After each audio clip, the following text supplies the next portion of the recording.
Hey friends, so we got this new case and really like it. It's from nice lip here for protection. I'll link this in the description below.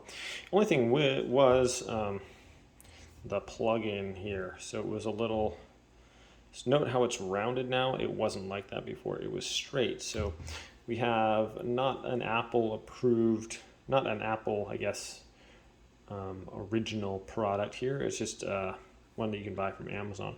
And when trying to plug it in there, it wouldn't go. This was, I guess, a little bit thicker than a regular one, perhaps. Just maybe that metal part right there. Can we see here? Can we focus? Okay.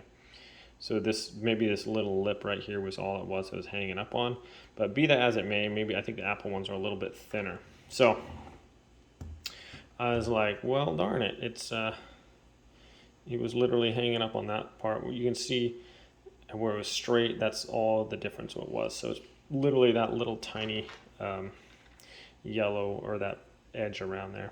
So I just took a Dremel and the rounded one. It's got, the Dremel has a little grinder wheel, just about the big as my pinky there.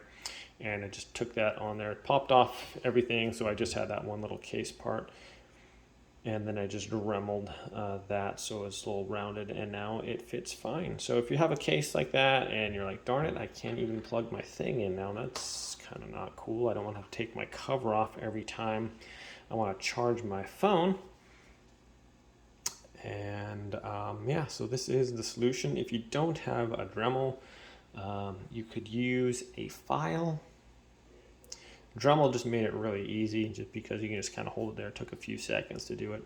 A file would take a little bit longer. You could use a razor blade. Just be careful that you don't cut yourself and like sever through all that plastic there. So, all right, I hope this is helpful. Thanks for watching, guys. Have a great day. See you next time.